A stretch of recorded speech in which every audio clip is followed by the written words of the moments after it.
सुबह लड़के पुरानी वाली वीडियोस वो बड़ा अच्छा लगता है उसकी कॉमेडी। तो उसकी कॉमेडी सुनते हैं को बड़ा मोटिवेशन मिलता है, मोटिवेशन का रिलैक्स फील होता है। तो वही दिखा तो इसलिए सोच रहा हूँ। मेरे प्यारे आप सभी को नमस्कार, आप सभी का स्वागत है सेशन में। पीयूष, आर्यन, काजल, पायल, रवि, अंशु, रोहित, नितेश, रवि, केविन, बहुत बढ़िया नाम, रोहित, नवदीप, अमित, निशांत, अभिषेक, अंशुल। मेरे प्यारे आप सभी को नमस्कार, आप सभी का स्वागत है सेशन में। आइए बात है। तो आज हम जो सीखने जा रहे हैं वो बहुत काम की चीज सीखने जा रहे हैं मेरे दोस्तों, वो काम की चीज है कि आज हम इंस्टॉलमेंट सीखने जा रहे हैं। इंस्टॉलमेंट को हिंदी में कहते हैं किस्त। किस्त। मेरे नन्हे बच्चों, जब आप किसी से पैसा उधार लेते हैं और अगर उस पैसे को आप एक साथ चुकाने में सक्षम नहीं है तो आप उस आदमी को बोलते हैं कि मान लो मैंने 100 उधार लिया है और आप इंटरेस्ट के साथ मुझसे वापस लोगे पैसा 2 साल बाद में इससे कहीं नहीं जाएगा, ऐसा करो कि हर साल कुछ पैसा मुझसे लिया करो, हर साल मुझसे पैसा लिया करो। तो मोटी बात ये है मेरे बच्चे कि एक एग्जांपल से समझाता हूं। एक शब्द होता है प्रिंसिपल। प्रिंसिपल जिसे हिंदी में कहते हैं मूलधन, और एक शब्द होता है अमाउंट। अमाउंट इसे मेरे कहते हैं मिश्रधन। इसे मेरे नन्हे कहते हैं मिश्रधन। जो अमाउंट होता है मेरे वो क्या रहता है? अमाउंट बेसिकली होता है प्रिंसिपल प्लस कंपाउंड इंटरेस्ट।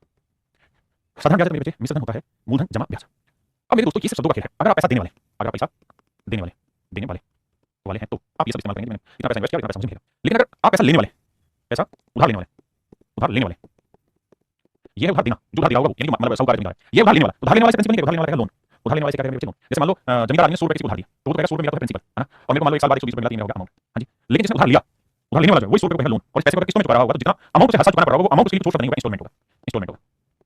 मेरी बात समझे? भाई देने वाले के लिए तो प्रिंसिपल और अमाउंट हुआ, लेकिन लेने जिसने उधार लिया उसके लिए तो लोन हो गया, उसको चुका रहा है वो इंस्टॉलमेंट में चुकाएगा। वही थोड़ी कहेगा कि भाई मैंने अमाउंट चुकाई, अमाउंट तो उसके लिए भी जिसने पैसा इन्वेस्ट किया और इंस्टॉलमेंट उसके लिए भी जिसको पैसा चुकाना है। मेरी बात समझ में? तो सेम वही चीजें जो आप प्रिंसिपल अमाउंट कंपाउंड इंटरेस्ट सीखते थे वही सब कहानी सीखनी है। बस यहाँ के नाम बदल के प्रिंसिपल की जगह बहुत सारी लोन लिखा मिल जाएगा और जहां अमाउंट है उसकी जगह इंस्टॉलमेंट लिखा मिल जाएगा। दूसरी चीज एक सवाल की अच्छी बात करते हैं। जैसे सवाल है कहता है राजा ने एक आदमी है उसने कुछ पैसा उधार लिया, 5% की पैसा उधार लिया है, गवर्नमेंट पैसा उधार लिया 5% चक्रवृद्धि ब्याज दर पे। उसने 4200 रुपए का भुगतान किया फर्स्ट ईयर में, ही पेड रुपीस 4200 पहले साल 4200 चुकाया मतलब भुगतान किया और दूसरे साल 4410 रुपए मेरे क्रेडिट भुगतान किया। यानी दो किस्तों में पैसा उठाया, पहली किस्त में दी 4200 रुपए की और मेरे नन्हे क्रेडिट दूसरी किस्त 4410 रुपए की। तो बताओ इसने कितना पैसा उधार लिया? How much money does he borrowed? ये मींस तो देखो मेरे दोस्त, यहाँ क्या है कि अभी तक हम ये पढ़ रहे थे कि भाई रेट 5% है, तो 5% का फ्रैक्शन आते एक बड़े 20 हम कहते थे कि 20 से कोई 21 हुआ, दूसरे साल के वही 20 से 21 हुआ, तो 2 साल में मेरे वही 400 से 441 हुआ। अभी तक हम ये पढ़ रहे थे कि अगर हमने 400 रुपए इन्वेस्ट किया है तो 2 साल के बाद 5% की रेट से 441 रुपए अमाउंट मिलेगा। अब हम ये पढ़ेंगे कि अगर 400 रुपए का लोन लिया है हमसे किसी ने तो वो दो किस्तों में पैसा चुकाएगा। तो अगर वो सीधे पैसा चुकाता है तो हम कहते हैं 441 रुपए चुकाया। अब वो कह देगा कि भैया दो किस्तों में पैसा चुकाया, तो दो किस्तों में पैसा चुकाया, जितनी किस्तों चुकाया हमें बस ये देखना है कि पहली किस्त दी है उसमें कितना तो प्रिंसिपल उतरा है और बाकी कितना ब्याज उतरा है। जो दूसरी किस्त दी है उसमें कितना प्रिंसिपल उतरा है और कितना ब्याज उतरा, बस ये कहानी में चेक करने की सवाल आता है। ऐसे में क्या करेंगे जब 20 किस्तों का सवाल आएगा 5% की फ्रैक्शन होती है 1/20, तो 20 से 21 होगा 1 साल में और 2 साल में हो जाएगा 20 की पावर 2 400 से 441। बड़े ध्यान से 1 से 2 साल समझना, समझ में आएगा। इसका मतलब ये हुआ कि भाई दूसरे साल के आखिर में अगर वो 441 यूनिट की किस्त देगा, ध्यान देना 441 यूनिट की किस्त देगा तो एक्चुअल में 441 उसने उधार लिया हुआ था 400 और बाकी 41 यूनिट देगा ब्याज के। अगर वो पहले साल के आखिर में 21 यूनिट की किस्त दे रहा है तो इसका मतलब उसमें प्रिंसिपल उतारा 20 यूनिट बाकी देगा ब्याज।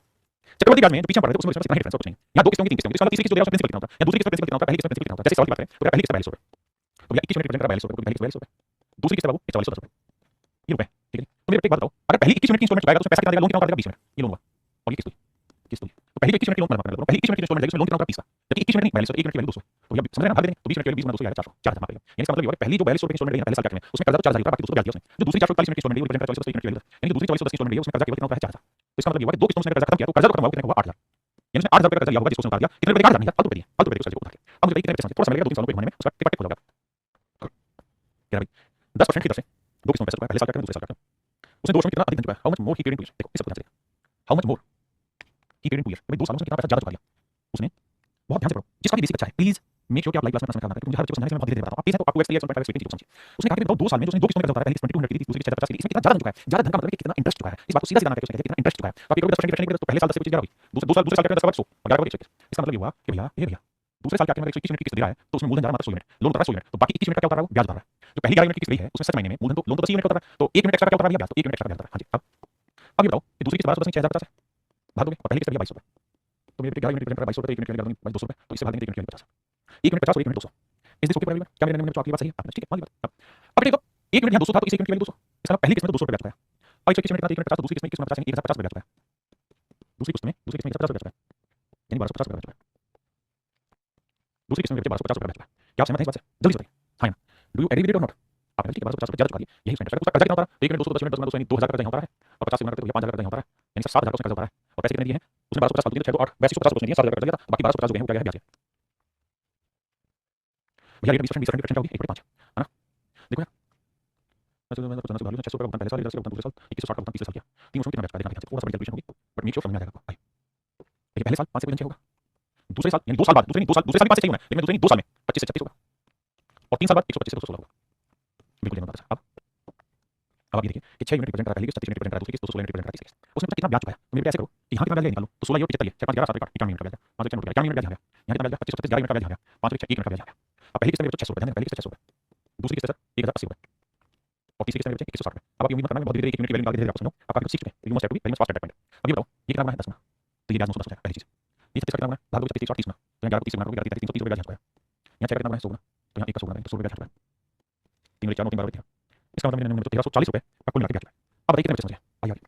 यानी 1 साल का पावर 1 करो, 2 साल का है पावर 2 करो, 3 साल का पावर 3 करो। इससे इसका जिंदगी ये सफर है तू ना चले जा हो कितने लाना। आइए मेरे दोस्त देखिए भाई समी फिर से बता रहा हूँ वैसे ही सवाल है कहता 5% की है एक व्यक्ति को पैसे सब पर उधार लेता है पहले साल का निकलने देगा दूसरे साल का निकलने देगा तो बताइए उसमें उधार कितना आता है 5% की एक बड़ी पहले साल कोई धन 20 से 21 हो जाएगा दूसरे साल वही धन 20 की पावर 400 से 440 हो जाएगा अगर तीसरे साल तो 20 की पावर 3000 और 21 की पावर 3000 दूसरी चढ़ाते हैं अब कहानी ये है मेरे बच्चों कि भाई पहली इंस्टॉलमेंट ये गई है तो दूसरी ये गई है जबकि पहली इंस्टॉलमेंट 3150 ये सारे क्वेश्चन तो एक मिनट की वैल्यू कितनी मिला देखो 21 सेकंड तो 21 21 105 150 1 मिनट 150 तो 20 मिनट 150 कितना होगा 15 30 3000 पहली किस्त में लोन दिया दूसरी किस्त में 4410 होता है तो भैया 1 मिनट 10 तो 400 कितना होगा 4000 तो 4000 रुपए यहाँ पर दिया 3000 यहाँ तो मिला 7000 रुपए का दिया यानी मेरे ने 7000 रुपए लोन लिया था वो उसने उतार दिया मतलब 7000 रुपए लोन लिया था उतार दिया सारी कितना से गुल भाई पढ़ाई में ध्यान लगा इन चीजों में कुछ नहीं देखिए हर बच्चा आंसर कर रहा है बहुत अच्छी बात इस सवाल में हल्का सा दिमाग बनाना होगा ये इतना सिंपल सवाल नहीं है ये एसएससी का सबसे मोस्ट डिफिकल्ट क्वेश्चन है पहला पढ़ें फिर मैं इसके शब्दों का कुछ अर्थ बताना मुझे देखिए बाबू अर्थ ये बताना भैया कि वो ये कह रहा है 1620 रुपए जो है वो तो मैं कैश डाउन पेमेंट कर दूंगा 1620 रुपए at the time of buying 1620 रुपए तो मैं खरीदूंगा उसी समय पे करूंगा मतलब ये हुआ कि किसी चीज की कैश का कोई प्राइस मान लीजिए किसी आर्टिकल का प्राइस है कैश प्राइस है ये इसमें से कुछ तो कैश डाउन पेमेंट देनी है कुछ तो कैश डाउन पेमेंट करनी है कह रहा जी जो भी उसकी कीमत थी उसमें से 1620 रुपए मैंने कैश डाउन पेमेंट कर दी अब बाकी जो पैसा बचा उसका मैंने लोन लिया बाकी जो पैसा बचा उसका मैंने ले लिया लो कह रहा कीमत को छोड़ दी 1620 में से दे दिया बचे हुए का मैंने ले लो अब तो देखो रेट 10% अब इस लाइन को भूल जाओ जो मैं अंडरलाइन कर रहा हूं इस लाइन को भूल जाओ ये सवाल में है ही नहीं बाकी सब जो पढ़ रहे हो वैसे पढ़ते हो आगे सवाल को करिए इस लाइन को भूल के सवाल करिए रेट 10% पर 10% फ्रैक्शन तो 10 की 10 से 11 10 की पावर 200 से 121 3 साल में जाओगे तो 1000 से 10 की पावर 3000 1331 ये हमारा रेशियो है अब जैसे वो चाहे वैसे ले लो भाई अब पहली जो किस्त है वो है 2178 की 2178 रुपए दूसरी जो किस्त है वो है 2299 और तीसरी जो किस्त है 2662 की अब ध्यान से समझिए बात को भैया 11 मिनट कितना तो 1 मिनट 11 कम 11 10 बचा 11 99 8 11 1 मिनट 198 10 मिनट 10 मिनट 198 तो 1900 से मुझे समझाना है आपको समझना है 1900 से 121 से कम 121 बचा कितना भाई 1 2 1 100 21 जगह 1 बचा 108 बचा 189 19 हो जाएगा तो यहाँ 1 मिनट की वैल्यू 19 तो 19 से 1900 रुपए होंगे और यहाँ दिखाई दे रहा है 1 मिनट की वैल्यू 2 है तो इसे 2 से गुणा करो 2000 इन मोटी बात समझने की थी कि उसमें कर्जा लिया था 0 8 9 18 18 साल 1 2 3 4 1 5 और 4 5880 रुपए कौन भाई कर्जा लिया 5880 रुपए कर्जा लिया 5880 रुपए लिया कर्जा इन्होंने और इस 5880 रुपए उन्होंने 3 किस्तों में उतार दिया जबकि 1620 रुपए उन्होंने उसी समय कैश डाउन पेमेंट दी थी भाई तो तुरंत ले लो पैसा तो अब पूछा कि एक्चुअल कीमत क्या थी तो 5880 1620 दी तो 0 8 2 10 8 4 15 5 6 4 इसका मतलब मेरे दोस्तों 7500 रुपए उस आर्टिकल का कैश प्राइस था 7500 रुपए मेरे दोस्तों आर्टिकल का कैश प्राइस था ये हमसे सवाल में पूछा अब आप समझ जाएंगे किसी को आइए नीति भेद नहीं करती आइए बच्चे सवाल में कह रहा है loan has to be return in two equal yearly instalment each of rupees जिन शब्दों में बोले बना ध्यान से देखना 44,100 रुपए की दो बराबर किस्तों में पैसा चुकाना है इस बार कंडीशन होगी कि किस्तें बराबर होनी चाहिए दो बराबर किस्तों में किसी ऋण को 40,000 रुपए की दो बराबर किस्तों में वापस करना है रेट का इंटरेस्ट 5% है तो भैया भुगतान किया कुल ब्याज क्या है देखिए पहला 5% का 1 तो आप एक साल में 20 से 21 हो जाएगा दो साल में 400 से 441 अब देखिए अगर उसने इंस्टॉलमेंट डायरेक्ट की दोनों डायरेक्ट की उसने डायरेक्ट की उसने कहा क्या कि भैया दोनों इंस्टॉलमेंट बराबर है यानी जितनी पहली इंस्टॉलमेंट उतनी दूसरी तो बराबर करो कैसे बराबर हो सकते हैं दोनों तो 21 से गुणा करो इधर भी 21 से गुणा करो तो ऐसा करने पे ये हो जाएगा पहली अगर 420 रुपए का कर्जा उधार रहेगा तो देना पड़ेगा 441 रुपए यानी पहली 441 रुपए की इंस्टॉलमेंट उतारोगे 441 रुपए की इंस्टॉलमेंट दोगे तो प्रिंसिपल देगा मात्र 420 और जो दूसरी 441 रुपए की इंस्टॉलमेंट उतारोगे तो प्रिंसिपल देगा 400 क्या मेरी बात समझे नहीं समझे आपने ठीक है अब इसको ब्रेक करना है तो दोस्तों यहां से ब्रेक होगा पहला तरीका ये है कि भाई अगर हर एक इंस्टॉलमेंट अगर हर इंस्टॉलमेंट 441 यूनिट है जबकि एक्चुअल में कितना 44,100 रुपए तो 1 यूनिट की वैल्यू 100 रुपए बिल्कुल ठीक है अगर हर इंस्टॉलमेंट 441 यूनिट की है तो हम कर्जा कितना उतारेंगे 420 और 800 यूनिट का कर्जा उतारेंगे यानी अगर 441 यूनिट की दो इंस्टॉलमेंट ले रहे हैं यानी हर इंस्टॉलमेंट 441 यूनिट की कर्जा उतारेगा 800 यूनिट जबकि हर इंस्टॉलमेंट की वैल्यू 100 रुपए है तो 800 यूनिट की वैल्यू 800 यानी मेरे बच्चे 80,000 ये मेरा आंसर अगर सवाल में पूछा था कि कर्जा कितने का किया है तो आंसर 80,000 उसमें ब्याज कितना दिया तो थोड़ा सा दिमाग लगाओ यहाँ कितना ब्याज दिया यहाँ दिया 41 यूनिट का और यहाँ कितना दिया 21 यूनिट का तो सर टोटल ब्याज की कैलकुलेशन करें तो 41 जमा 21 62 यूनिट का ब्याज दिया मान जाए 62 यूनिट का ब्याज दिया 1 यूनिट की वैल्यू 100 तो 62 यूनिट की वैल्यू मेरे बच्चे 6200 यानी मेरे बच्चे 6200 रुपए का कर्जा दिया मैंने 6200 रुपए फालतू दिए ब्याज के ठीक है जी अच्छा यहाँ दिया 424 820 गुना 820 रुपए 820 से गुना करेंगे तो 82,000 मैं मान जाता 82,000 ठीक है जी तो 6200 रुपए ब्याज देंगे 82,000 का कर्जा लिया था और 44,100 रुपए की दो इंस्टॉलमेंट में कर्जा उतारा अब पूरा प्रश्न हो जाएगा या दूसरा तरीका है कि हर एक को यही रेट पर लिया 44,100 तो 1 यूनिट की वैल्यू 100 तो इतनी कितनी तो लेने चला जाएगा अलग अलग अलग नहीं इक्वल देखिए भाई कुछ सब है जो बहुत गहरे हैं इसमें गहरा भाव देंगे पहला भाव ये है two equal half yearly instalment अर्धवार्षिक किस्त इन सबको ध्यान से देखिए कि दो इंस्टॉलमेंट दिए लेकिन दोनों के दोनों हाफ ईयरली हैं तो मेरे बच्चे आपको रेट भी हाफ ईयर करना पड़ेगा 8% पर प्रति वर्ष थी 8% पर एनम थी तो आपको रेट करनी पड़ेगी 4% आधी हो जाएगी हाफ ईयर पर हाफ ईयर 4% पर हाफ ईयर मेरे बच्चे 4% की फ्रैक्शन 25 4% की फ्रैक्शन 25 तो 25 से कोई धन 26 बना 2 साल में वही धन 625 से 676 क्या क्या साहब 2 साल में 2 हाफ ईयर में 25 का वर्ग किया 26 का वर्ग किया 4% की फ्रैक्शन 25 ठीक है अब दोनों किसके बराबर है बराबर बराबर करने में 6 से बराबर 26 तभी बराबर होगी 26 तो 26 600 यानी 650 यूनिट उतारा है कर्जा पहली इंस्टॉलमेंट 676 गई है तो उसमें कर्जा दिया उसने केवल 650 बाकी दूसरी 676 इंस्टॉलमेंट गई है तो उसमें कर्जा उतारा 625 ठीक है तो क्या ब्याज कितना दिया गया तो ये बताओ हर एक इंस्टॉलमेंट कितने की 676 यूनिट की हर इंस्टॉलमेंट कितने की 6760 रुपए तो 1 यूनिट की वैल्यू 10 रुपए 1 यूनिट की वैल्यू 10 रुपए अगर 1 यूनिट 10 रुपए है तो ये बताओ मेरे बच्चों पहली इंस्टॉलमेंट कितना ब्याज गया था 650 26 यूनिट का दूसरी इंस्टॉलमेंट कितना ब्याज लगा 25 50 25 75 51 का तो 26 और 51 6 7 5 तो मेरे बच्चों ने जो ब्याज दिया है वो दिया 77 यूनिट का 1 यूनिट की वैल्यू 10 77 यूनिट की वैल्यू 770 यानी 770 रुपए मेरे ब्याज दिया है समझे नहीं भाई कंपाउंडेड ईयरली रेट देता है बस 8% कंपाउंडेड ईयरली मतलब 8% चक्रवृद्धि ब्याज की दर पे है प्रति वर्ष की लेकिन किसने हाफ ईयरली दी ना तो हाफ ईयर इंटरेस्ट लगाना होगा देखो 10% 10% फ्रैक्शन 10 से 11 हुआ अगले साल फिर 100 से 121 समझ की बात ये है बाबू दोनों को सिंक करना है क्योंकि मैंने क्या सवाल करा ये दोनों इंस्टॉलमेंट सिंक करो तो सिंक करने के लिए 11 से गुणा करना पड़ेगा तो अगर पहली किस्त 121 यूनिट की गई है तो उसमें कर्जा उतारा है 110 का दूसरी 121 की किस्त है तो उसमें कर्जा उतारा है भाई 100 का अब हमसे क्या पूछ रहा है कि भैया हर एक किस्त की वैल्यू बताओ, किस्त प्रत्येक किस्त। तो मेरे बच्चे अगर टोटल कर्जा आपका 110 कितना हो गया 210 यूनिट का। अगर आपका लोन 210 यूनिट का है तो हर एक इंस्टॉलमेंट हो जाएगी 121 यूनिट की आपने, ठीक है। जबकि जो लोन है वो 210 यूनिट का नहीं 40 120 होगा। तो भैया 1 यूनिट की वैल्यू निकालो 40 120 210 तो आएगा 21 0 से 0 हो गया, 21 22 आया और 21 22 आया, तो गुना 22 करेंगे भाई। तो देखो 11 13 24 24 22 आंसर आएगा। ये मेरे बच्चे का आंसर है। उसने इस बार लोन अमाउंट दिया हुआ है, तो कह रहा है हर एक इंस्टॉलमेंट कितनी की होगी वो बताओ। मेरे बच्चे सवाल बेसिक आपसे कर लेंगे, इसमें कुछ है नहीं। ये पेपर का सवाल है, इसमें बताता हूं। मतलब बेसिक सवाल कुछ है नहीं खास, आओ जरा समझो। कहता है रेट है 10%, एनुअली हमने दो इंस्टॉलमेंट किए तो 10% करोगे मेरे बच्चे 10 से 11 करोगे, 100 से 121 करोगे। हां जी। अब कह रहा है दोनों इंस्टॉलमेंट बराबर करनी है, इधर 11 से कर दो, इधर 11 से कर दो। तो पहली इंस्टॉलमेंट 110 यूनिट की होगी, तो दूसरी इंस्टॉलमेंट 121 यूनिट की होगी। अब आ जाइए। अब कह रहा है हर एक किस्त जो है वो 800 वाट की, 121 यूनिट जो है हर एक किस्त की वैल्यू वही प्रेजेंट कर रहा है 800 वाट को। तो 1 यूनिट की वैल्यू 121।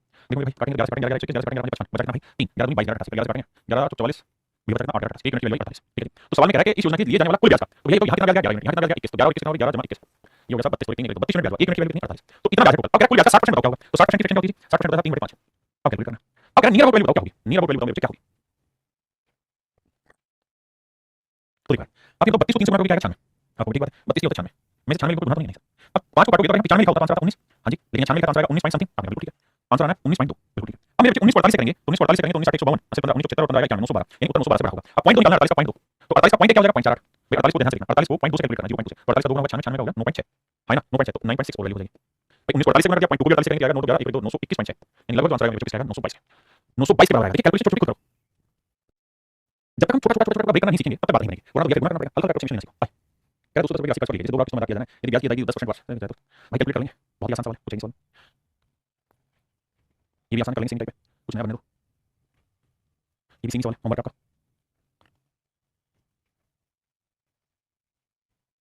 देखो यार, कह रहा है रजनी से 1500 रुपए भैया उधार लिए, बहुत बढ़िया। रेट ऑफ इंटरेस्ट में 40%, 40% की फ्रैक्शन आपको पता क्या होती है, सब 20% के 40% होता है, दो किस्तों में पैसा चुकाएं। तो सोच रहे हैं पहले किस्त में 5 और 5 से 7, ध्यान देना 5 से 7, दूसरी किस्त में 25 49, सब दोनों ही किस्तें बराबर हैं, तो 7 7 49 होगा 7 5 7 से गुणा करोगे मेरे बच्चे आ जाएगा 35। इसका मतलब ये वाली जो पहली किस्त गई है 49 यूनिट की, उसमें कर्जा उतार लिया 35 लाख, जो दूसरी 49 की किस्त गई है उसमें कर्जा उतार लिया 25 लाख। तो टोटल आपका कर्जा कितना होगा, 60 यूनिट का कर्जा हुआ है, और 60 यूनिट का टोटल कर्जा 1500 का। तो भैया 1 यूनिट के लिए बड़े 60 0, 1 यूनिट के लिए 25। अब क्या हर एक किस्त की वैल्यू बताओ, हर एक किस्त की वैल्यू 49 यूनिट की, 1 यूनिट की वैल्यू 25। अब देखो अगर ये 50 होता तो 25 5 125 25 5 125 1250 का आंसर होता, यानी 1250 से छोटा आंसर होगा, ये 1250 से छोटा नहीं है, वरना 25 गुना 50 का 1250 25 का 25 1250 से 25 मेरे आंसर है 1225। हां जी करिए। आइए मेरे बच्चे देखिए मेरे सवाल में क्या है, एक आदमी ने बाइक खरीदी और वादा किया कि 20% की दर पर 10800 की 3 बार किस्त में पैसा चुकाएगा। मेरे नन्हे ने जो 20% बच्चों 20% की फ्रैक्शन 1/5, तो मेरे पहली किस्त 5 से 6 हुई, दूसरे वाले में 25 से 36 होगी, तीसरे वाले में 125 से 216। दिक्कत ये तीनों बराबर नहीं है, तो तीनों बराबर कैसे करें। सब उसका तरीका ये है कि 36 को 6 से गुणा करोगे 216 बन जाएगा, और 6 को 36 से करोगे तो 216, क्योंकि 1 और 1 बराबर होगी। इधर कैसे करेगा, 6 से करोगे 36 से करोगे, यानी पहली किस्त 216 की है तो उसका कर्जा गया 180 का दिया, दूसरी 216 की है तो कर्जा गया 150 दिया, तीसरी 216 की है तो कर्जा गया 125 दिया, यानी मेरे लाला कुल मिला के ध्यान दोगे तो भैया 5 8 5 13 2 15 5 1 3 455 यूनिट का आपने कर्जा लिया है, तो ईच इंस्टॉलमेंट हर किस्त हो जाएगी 216 यूनिट की, जबकि हर किस्त 10800 रुपए की। तो 1 यूनिट की वैल्यू 10800 बटे 216, इससे काटेंगे 50। हां जी 1 यूनिट के लिए 50, कितनी यूनिट के लिए 50, 5 25 5 25 227 5 20 227 22750 यानी कर्जा लिया गया तो 22750 का लिया गया। क्या भी एक आदमी ने 25220 रुपए का उधार लिया और वादा किया कि 5% की दर पर 3 समान वार्षिक किस्त में चुकाएगा, तो प्रत्येक किस्त का मूल्य क्या होगा। मेरे बच्चों से वही होगा भाई 5% की रेट है, 3 इक्वल इंस्टॉलमेंट है, प्रिंसिपल दे रखा है, नहीं लोन दे रखा है, 25220 रुपए उधार लिया, तो कहता है हर एक इंस्टॉलमेंट की वैल्यू भाई। पिछला सवाल भी सेम ही था, बस उसमें क्या था कि हर एक इंस्टॉलमेंट की थी, ये पूछा सेम ही डालना है, 455 यूनिट 25000 बोल रहा है उसको लेकर तो 216 की लिखाई, तो सेम ही सवाल है मेरे बच्चों। मेरे बच्चों आज के लिए इतना ही था, थैंक यू आप सभी का धन्यवाद बहुत बहुत, बाकी आपसे कल मिलते हैं, थैंक यू वेरी मच, धन्यवाद।